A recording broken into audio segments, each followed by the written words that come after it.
வருகின்ற ஏப்ரல் 14 முதல் தமிழ் புத்தாண்டு காலம், அதாவது விஸ்வாச ஆண்டில் கன்னி ராசினருக்கு எப்படி இருக்குன்னு தெரிஞ்சுக்கலாம் வாங்க. சனி பகவானோட சஞ்சாரம் உங்களோட எதிரிகளை பலம் இழக்க வைப்பாரு. அவங்களுக்கு உடல்நிலையிலையும் மனநிலையிலும் தொல்லைகள் தருவாரு. ராகு கேதுவோட சஞ்சாரம், ராகு பகவான் சத்ரு ஜென்மஸ்தானத்திலையும் கேது பகவான் விரயஸ்தானத்திலையும் சஞ்சரிக்கிறார்.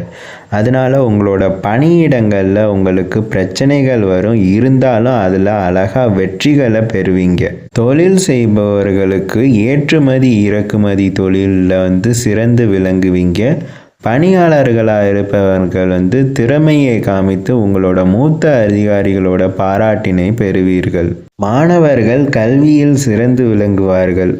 உடல்நிலையில் மட்டும் அவங்களுக்கு அக்கறை தேவைப்படும். ஏன்னா புதிய நோய் நொடிகள் வர்றதுக்கு வாய்ப்புகள் இருக்குது. கவனமாக இருக்கணும். பொதுவாக பார்த்திங்கன்னா கன்னி ராசிக்கு இந்த காலகட்டத்தில் படிப்பு நல்லா இருக்கும், வேலை நல்லா இருக்கும், திருமண வாக்கியம் இருக்கிறது, குழந்தை வாக்கியம் இருக்கிறது.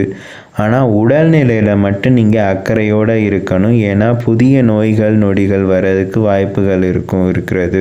மற்றபடி உங்கள் ராசிக்கு நன்மை தான் நடக்கும். மீண்டும் நாளை துலாம் ராசிக்கான தமிழ் புத்தாண்டு பலன்களை சொல்லுவதற்காக சந்திப்பேன். அதுவரை உங்களிடமிருந்து விடைபெறுவது உங்கள் உதயசங்கர். நன்றி.